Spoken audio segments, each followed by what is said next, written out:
ನಮಸ್ಕಾರ. ವನಜಾ ಮಲೆನಾಡು ಬಂದಾಯಿತು, ಹೊಸ ವಿಡಿಯೋ ತಂದಾಯಿತು. ಬನ್ನಿ ಇವತ್ತು ಆಸೆ ಸೀರಿಯಲ್ಲು ಏನು ಸ್ಟೋರಿ ಹೇಗೆ ಮೂವ್ ಆಗುತ್ತೆ ನೋಡೋಣ. ಅದಕ್ಕಿಂತ ಮುಂಚೆ ನನ್ನ ವಿಡಿಯೋಕ್ಕೆ ಸಬ್ಸ್ಕ್ರೈಬ್ ಮಾಡ್ಕೊಂಡಿಲ್ಲ ಅಂದರೆ ದಯವಿಟ್ಟು ಸಬ್ಸ್ಕ್ರೈಬ್ ಮಾಡ್ಕೊಳ್ಳಿ, ಹಾಗೆ ಒಂದು ಲೈಕ್ ಕೊಡಿ. ಇವತ್ತು ಆಸೆ ಸೀರಿಯಲಲ್ಲಿ ಶಾಂತಿಗೆ ತುಂಬ ತಲೆಗೆ ಹುಳ ಬಿಟ್ಕೊಬಿಟ್ಟಿದ್ದಾಳೆ. ಅಂದರೆ ಮೀನನ್ನು ಕಳಿಸ್ಬಿಡ್ಬೇಕು, ಅವಳು ಇರಬಾರ್ದು ನಮ್ಮ ಮನೆಯಲ್ಲಿ ಅಂತ. ಈ ವಿಶಾಲಾಕ್ಷಿ ಏನು ಹೇಳ್ತಾಳೋ ಅದ್ರ ಥರನೇ ಅವಳು ಕೆಲಸ ಮಾಡ್ತಾಳೆ. ಹಾಗಾಗಿಬಿಟ್ಟು ಅವಳು ಏನು ಹೇಳ್ತಾಳೆ ಅದಕ್ಕೆ ಓಕೆ, ಅವಳು ಏನು ಹೇಳ್ತಾಳೆ ಅದಕ್ಕೆ ಓಕೆ ಅಂತಾಳೆ.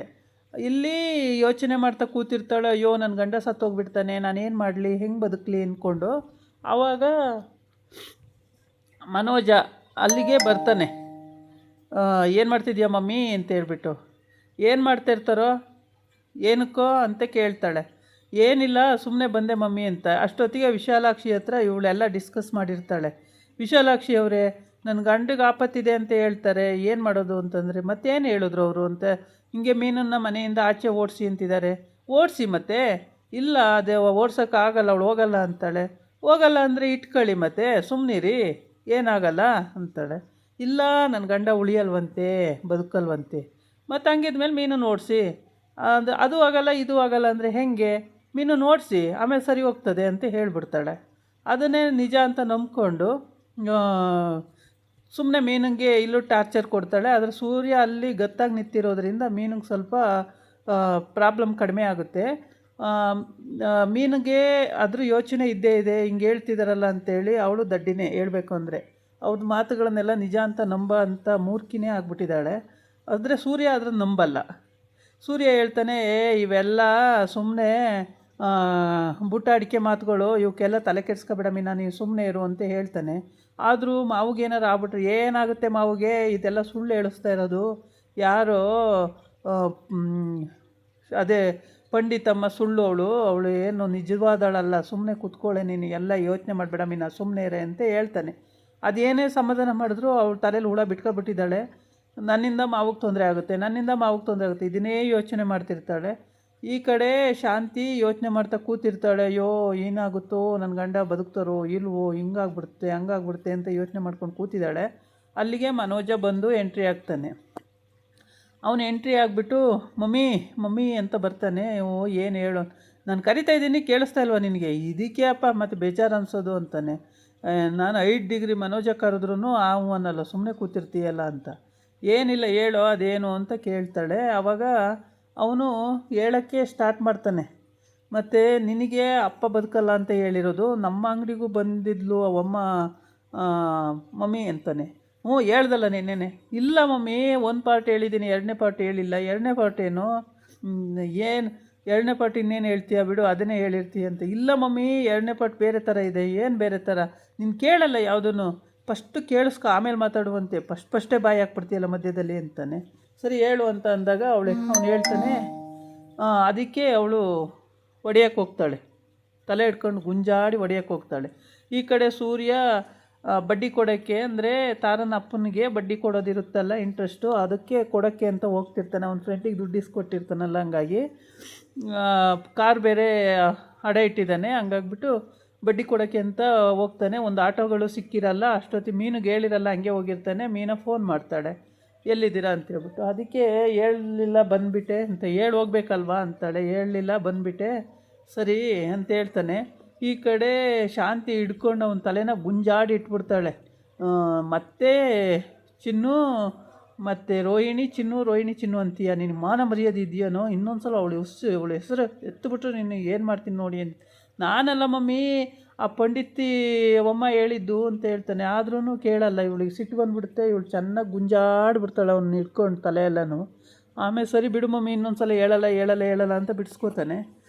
ಈ ಕಡೆ ಆಟೋ ಮಾಡಿಕೊಂಡು ಹೆಂಡ್ತಿ ಸಮಾಧಾನ ಹೇಳ್ತಾನೆ. ಫಸ್ಟು ಬೈತಾಳೆ ಅಂತ ಗೊತ್ತಿರುತ್ತೆ, ಸಮಾಧಾನ ಹೇಳ್ತಾನೆ. ಆಮೇಲೆ ಸರಿ ಬರ್ತೀನಿ ಬಿಡು ಬೇಗ ಅಂತ ಹೇಳ್ಬಿಟ್ಟು, ಬೇಗ ಬನ್ನಿ ಅಂತ ಹೇಳ್ತಾಳೆ. ಆಯಿತು ಬರ್ತೀನಿ ಬಿಡು ಅಂತ ಹೇಳ್ಬಿಟ್ಟು ಒಂದು ಆಟೋ ಹಿಡ್ಕೊಂಡು ಇವನು ಅವ್ರ ಮನೆ ಹತ್ರ ಹೋಗಬೇಕು. ಅಷ್ಟರೊಳಗೆ ಆ ರೌಡಿಗಳು ಬಂದುಬಿಟ್ಟು ಅವನಿಗೆ 50,000 ರೂಪಾಯಿದು 50 ಲಕ್ಷದ ಚೆಕ್ ಕೊಡೋದಿರುತ್ತೆ. ಆ ಚೆಕ್ ಕೊಡೋಕ್ಕೆ ಅಂತ ಬೇರೆ ಒಬ್ಬ ಬಂದಿರ್ತಾನೆ. ಅಲ್ಲಿಗೆ ಈ ಸೂರ್ಯ ಎಂಟ್ರಿ ಆಗಬೇಕು.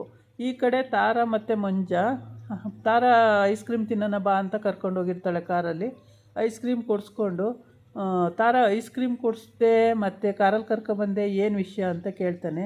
ಏನಿಲ್ಲ ಮಂಜು, ಬಾ ಸುಮ್ಮನೆ ತಿನ್ಕೊಂಡು ಹೋಗೋಣ ಅಂತೇಳಿ. ಆಮೇಲೆ ಒಗ್ಟೊಗ್ಟಾಗಿ ಮಾತಾಡ್ತಾಳೆ.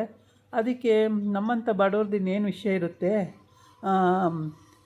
ಬಡವ್ರದ್ದು ಇದೇ ವಿಷಯ, ಹುಲಿ ಕಥೆನೇ ಆಗುತ್ತೆ, ಬಡವ್ರ ಕಥೆನೇ ಆಗುತ್ತೆ, ಇನ್ನೇನು ವಿಷಯ ಇರುತ್ತೆ.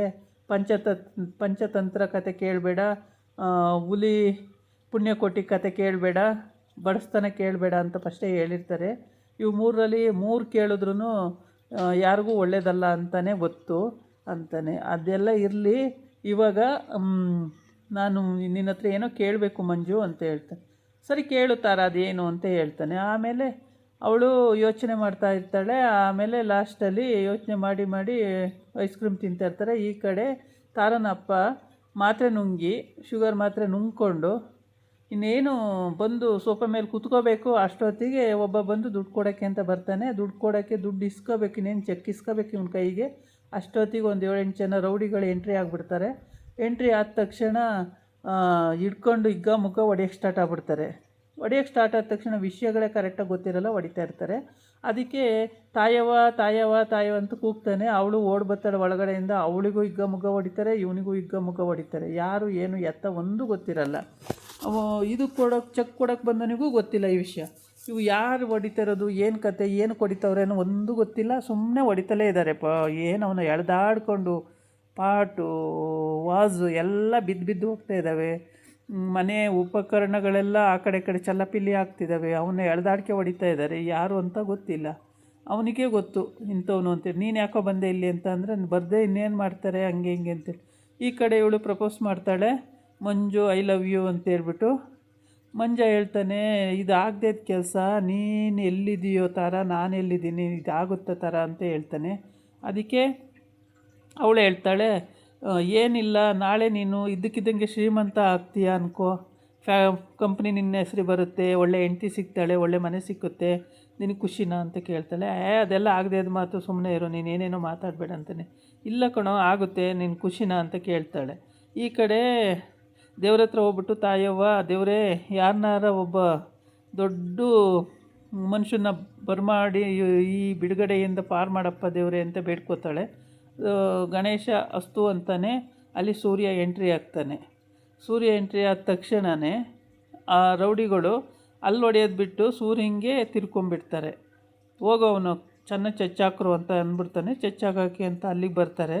ಅವನು ಚಚ್ಚಾಕಕ್ಕೆ ಬಂದರೆ ಅವನು ಸುಮ್ಮನೆ ಬಿಡಬೇಕಲ್ಲ, ಒಂದು ಏಟು ತಿಂತಾನೆ ಅಷ್ಟೇ. 2ನೇ ಏಟಲ್ಲಿ ಕೊಡ್ತಾನೆ ಸರಿಯಾಗಿ ಒದೇನ. ಆಮೇಲೆ ಆಟೋ ಇಳಿದು ಇನ್ನೇನು ಒಳಗೆ ಬಾಗಿಲು ತೆಗ್ದಂಗೆ ಇದೆ, ಒಳಗೆ ಎಂಟ್ರಿ ಕೊಡ್ತಾನೆ. ಅಷ್ಟೊತ್ತಿಗೆ ತಾರಾ ಅವರಪ್ಪ ಎತ್ಕೊಂಡಿರೋ ಫೋಟೋ, ತಾರಾ ಚಿಕ್ಕ ಮಗುನಲ್ಲಿ ಎತ್ಕೊಂಡಿರೋ ಫೋಟೋ ಪೀಸಾಗಿ ಅವನ ಕಾಲ ಹತ್ರ ಬಂದು ಬೀಳುತ್ತೆ. ಅದನ್ನು ಎತ್ಕೊಂಡು ನೋಡ್ತಾನೆ. ಏನೋ ಆಗಿದೆ ಇಲ್ಲಿ ಮನೇಲಿ, ಏನೋ ನಡೀತಾ ಇದೆ ಅಂತ ಗೊತ್ತಾಗುತ್ತೆ. ಎಲ್ಲ ಚಲ್ಲೆಪಿಲ್ಲಿಯಾಗಿ ಬಿದ್ದಿರ್ತವೆ, ವಾಜು ಮತ್ತು ಪೀಠೋಪಕರಣಗಳು ಎಲ್ಲ ಚಲ್ಲಪಿಲ್ಲಿಯಾಗಿ ಬಿದ್ದಿರ್ತವೆ. ಇದನ್ನೆಲ್ಲ ಈ ದೃಶ್ಯ ನೋಡಿ ಅವನಿಗೆ ಕನ್ಫರ್ಮ್ ಆಗಿ ಕರೆಕ್ಟಾಗಿ ಗೊತ್ತಾಯಿತು, ಯಾರೋ ರೌಡಿಗಳು ನುಗ್ಗಿದ್ದಾರೆ ಅಂತೇಳ್ಬಿಟ್ಟು. ಆಮೇಲೆ ಅವನ್ನ ಲೆಫ್ಟಿಯರಿಂದ ಎಳ್ಕೊಂಬತ್ತಾ ಇರ್ತಾರೆ, ಹೊಡ್ಕೊಂಡು ಎಳ್ಕೊಬತ್ತಿದ್ದಾಗ, ಯಾರೋ ನೀವೆಲ್ಲ ಅಂತ ಕೇಳ್ತಾನೆ. ಇವನೊಬ್ಬ ಬಂದ, ಇವನ್ನ ಹಿಡ್ಕೊಂಡು ತದಕ್ರ ನಾಕು ಅಂತ ಹೇಳ್ಬಿಡ್ತಾನೆ. ಸರಿ ಇವನಿಗೆ ಹೊಡಿಯೋಕ್ಕೆ ಅಂತ ಬರ್ತಾರೆ. ಇವನು ಒಂದು ಏಟು ತಿಂದು ಆ ಕಡೆ ಬೀಳ್ತಾನೆ. 2ನೇ ಏಟಿಗೆ ಕೊಡ್ತಾನೆ ನೋಡಿ ಸರಿಯಾಗಿ ಮಾಂಜ. ಹಿಂಗೆ ಕೊಡಲ್ಲ, ಒಳ್ಳೆ ಮುಟ್ಟು ನೋಡ್ಕೋಬೇಕು ಆ ಥರ ಕೊಡ್ತಾನೆ.